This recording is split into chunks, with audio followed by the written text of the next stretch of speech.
Hello, everybody, and welcome to this bonus episode of Penguins to Go. I'm your host, Nick Brlansky. Remember, you can find us on Inside the Penguins, on YouTube, or anywhere you get your podcasts from. Last night stung a little bit, right? It always stings when the Penguins are able to go out there and outperform a team and still not get anything out of it. So what happened in Dallas last night? They didn't play poorly. They played well, and you still came away with a 3-2 loss in regulation against a very good team in the Dallas Stars. That one is much easier to swallow than the loss earlier this week to the Ottawa Senators, where the Pittsburgh Penguins outplayed them and still lost 2-1 on home ice. This was a game, for all intents and purposes, that the Pittsburgh Penguins really had no business of winning. Right? You enter the game unsure of the health status of Jason Zucker, Jake Gensel. You enter the game with one goaltender playing. That's Casey DeSmith, who, as recently as yesterday, we were told that he was sick and might not be able to even back up Tristan Jarry. He was healthy enough to sit on the bench, but not healthy enough to play yesterday. Not that he would have anyway. So he was sick as recently as yesterday, and Tristan Jarry was injured. Jarry was unavailable to the Pittsburgh Penguins yesterday. We'll get into his situation in a little bit. So you're down Jarry. Dustin Tokarski is driving from Scranton to Newark, New Jersey, flying to Dallas, missing a flight, getting another one delayed, showing up in the second intermission. All of that in the second half of a back-to-back against one of the top teams in the Western Conference when you just beat the defending Stanley Cup champions, Denver, less than 24 hours ago. That's a tough spot for the Pittsburgh Penguins. But they showed up. They played extremely well, especially in the second period. In both the game against Colorado and Dallas, the Pittsburgh Penguins showed out in the second period. Only difference being, against Colorado, it was 3 goals scored. Against Dallas, it was 1. You entered the third period in Colorado with a 3-1 lead. You entered the third period in Dallas with a 1-1 tie. But at the same time, in a game that they had no business winning, they impressed. If they're going to play like that for the last 10 games of the season, then this playoff push is going to be a successful one, and they'll make the playoffs for the 17th consecutive season. Unfortunately, though, that loss ended up looking like a missed opportunity. It was essentially your game in hand against the New York Islanders, a team in which you're 2 points behind. So a win there ties you up with 10 games to go, even heading down the stretch. They weren't able to get that. Also, the Florida Panthers lost massively at home to the Toronto Maple Leafs, a 7-2 loss for the Florida Panthers, which, on the positive side, keeps the Penguins in a playoff spot with everybody evened up 10 games to go. But even 1 point last night would have made a huge impact for the Pittsburgh Penguins' playoff prospects. It would have put them up 2 points on Florida, and it would have at least pulled you within 1 point of the New York Islanders. But they didn't get the job done. It's unfortunate. They played well. You return home to Pittsburgh to play against Washington on Saturday, and you hope they carry that momentum over, except with a better result. With everything that happened pre-game, it was a stellar showing on national television for the second consecutive night. Speaking of all of that pre-game stuff, Tristan Jarry continues to be an enigma this season. This is now his third absence due to injury since January 2nd. It's unfortunate, too, because he had struggled for a long period of time since returning on February 20th from that second injury absence, but he had been playing better in 3 of the last 4 games, right?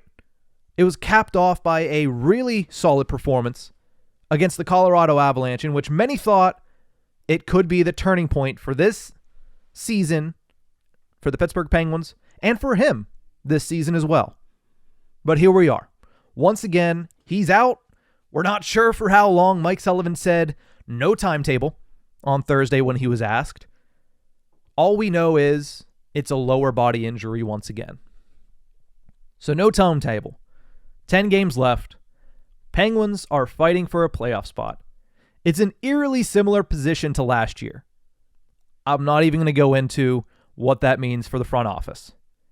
But it's eerily similar to the exact same situation last year when Tristan Jarry goes down. It was a broken foot last year. We still don't know what it is this year. With about 11 games to go, Casey DeSmith steps in and carries the load for the remainder of the season. Now, is Tristan Jarry going to miss the remainder of the season? That we won't know until probably Saturday. We'll get an update. If not Saturday, then we'll get it by Monday. But it's certainly not a good sign when the goaltender that has missed more games than he has played since the turn of the calendar into 2023 is out once again after probably his best performance since mid-December. So focus then shifts over to Casey DeSmith. We all talked about, obviously, the fact that this is an important race for the Pittsburgh Penguins to make the postseason because, as we mentioned on Tuesday's episode of Tip of the Ice-Burgh, it doesn't make much difference if you miss the playoffs than if you make the playoffs, and even if you lose in the first round. There's not much difference in what's going to change if that happens. If Ron Hextall's on his way out if they miss the playoffs, he's still going to be on his way out if they make the playoffs and lose in the first round. And who's to say they lose in the first round, right? Anything can happen once you make the Stanley Cup playoffs, but this race for the playoffs is vastly important for a couple of reasons. One, I guess you can say it's important to keep the playoff streak alive.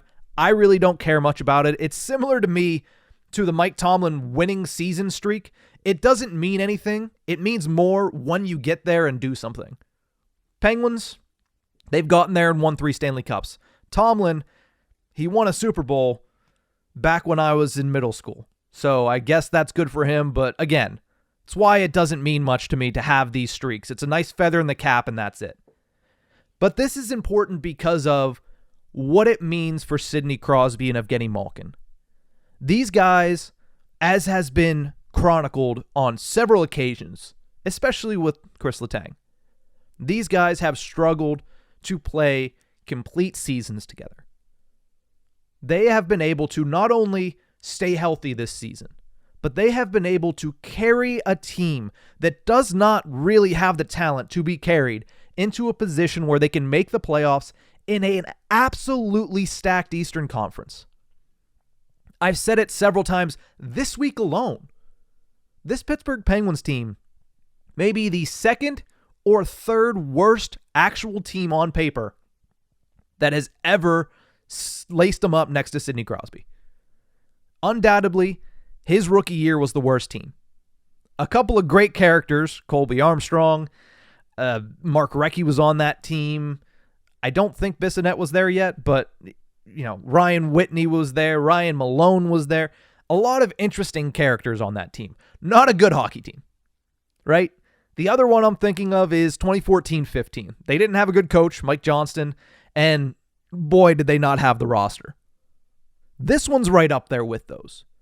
So if the Pittsburgh Penguins, and specifically Sidney Crosby, Evgeny Malkin, Chris Letang, can carry this team with all of the issues they've had this season, goaltending being a major factor, injuries being a major factor, just the failure to build a team around them being a major factor, for them to get in the playoffs would be one of their best performances, most underrated performances of their entire collective careers as the core. So it's important to them, to everybody in the city of Pittsburgh, that they make the playoffs. They have 10 games to do it, and it's up to Casey DeSmith potentially again, right? Tristan Jarry, we don't know if he's going to be healthy. Even if he's only out for 2 games, do we really trust him to stay healthy for the rest of the season? I don't. 3 injuries in the past 3 months. 4 or 5 injury-related absences in the past year. I'm not sure I trust that guy to stay healthy. So, if it's up to Casey DeSmith, a guy that I've dubbed Coin Flip Casey because you don't know which side of the coin he's going to come up on when he shows up, he's actually been pretty good as of late. He's been really good as of late, actually. Since February 1st, The record might not show it, 6-5-0, but goaltending records are like starting pitching records in the MLB. They really don't tell much of the story. They tell some of the story, not much of it. 6-5-0, a .918 save percentage, which is above average in the NHL, and a 2.15 goals allowed average. If he can pull that off for the rest of the season, I think the Penguins have a pretty good shot at making the Stanley Cup playoffs. And again, once you get there, whole different story. But it's the same situation as last season for Casey DeSmith. The only difference is last year, by December 25th, Christmas, the 8 playoff teams were set in stone in the Eastern Conference. This year, you're actually fighting for a playoff spot. It was all seeding last season. It's actual importance of making or missing the playoffs this year. So will Casey DeSmith be able to step up to the challenge? He did last year. Many believe, me included, that if Casey DeSmith was healthy last season, in the postseason, Penguins would have beaten the New York Rangers. Can he get to that level and stay at that level for the last 10 games of the season if he is called upon to do so? We'll have to wait and see. But when you look at this race, before I say goodbye for this one, when you look at this race, the Islanders have 82 points, Penguins have 80, Panthers have 79. It's as close as it can get. They're fighting for 2 remaining playoff spots, and all of them have 10 games left. Now, the Washington Capitals, Ottawa Senators, they're still there. They're still mathematically in the race. They have an outside shot at making a run at this thing, but they have a lot of ground to cover, right? They're going to have to win 80, 90% of their games and get some help from the Islanders, Penguins, and Panthers. Now, it's not impossible, but it's likely up to the 3 teams that I mentioned at the top of this, fighting for 2 spots. So a good team is probably going to miss the playoffs. When you look at what they have remaining, I think it's fair to say the Pittsburgh Penguins lucked out a little bit when it comes to the schedule. It's fairly even, but the Pittsburgh Penguins have a slight advantage in scheduling. Of the 10 games remaining, the Islanders have 5 at home. The Panthers have 5 at home. The Penguins have 6 at home. A little extra home cooking, never a bad thing. Of the 10 games remaining, the Islanders have 4 against playoff teams. The Panthers also have 4 against playoff teams. The Penguins have 3. Slight advantage to Pittsburgh. When you look at who they're playing that's in the playoffs, Islanders have New Jersey, Carolina, and Tampa twice. Panthers have Rangers, Carolina, and Toronto twice, the team that just beat them by 5 goals in Sunrise. Penguins have Boston, New Jersey, and Minnesota. I would say, once again, advantage Pittsburgh. And then the last thing I want to look at is non-playoff teams that are included, substantial non-playoff teams that are included in remaining schedule. Islanders have to take on Buffalo once and the Capitals twice. Okay. The Panthers have Buffalo once, the Capitals once, and Ottawa twice. So the Panthers really have the toughest schedule remaining of the 3. And they're the team that's currently on the outside looking in. Good advantage for the Pittsburgh Penguins.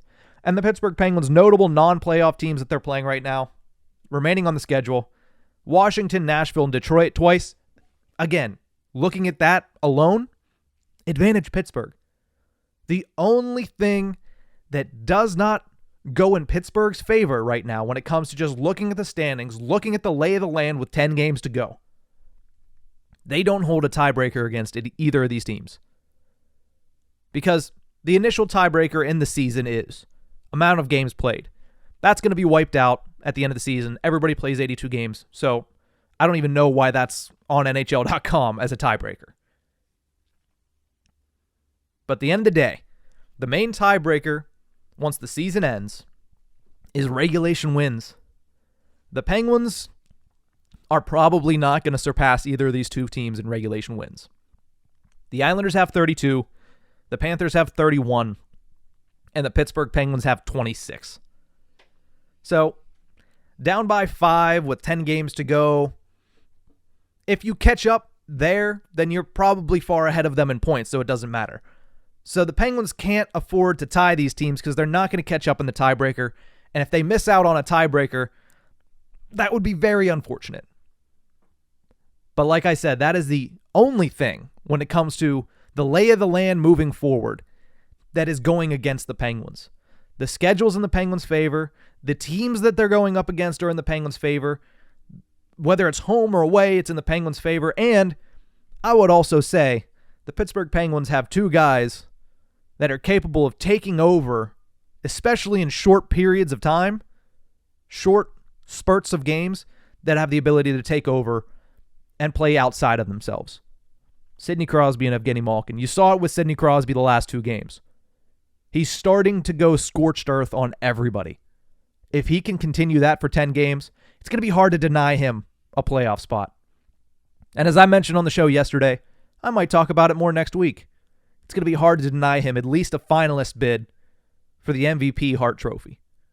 Or at the very least, for the Ted Lindsay Award voted on by the players. There's 10 games to go. 20 days left. Will the Pittsburgh Penguins make the playoffs? It's going to be a fun ride. I'll be here along with you on Penguins to Go, as well as the Tip of the Ice-Burgh podcast. Make sure you follow, subscribe, like wherever you listen to your podcasts. Check us out on YouTube at Inside the Penguins. Make sure you subscribe there. We're trying to get to 1,000 subscribers before the Stanley Cup playoffs. We're at 945 right now. Tell your friends, share it, let everyone know this is the best place for Pens Talk. Thank you guys so much for tuning in. We'll see you next time.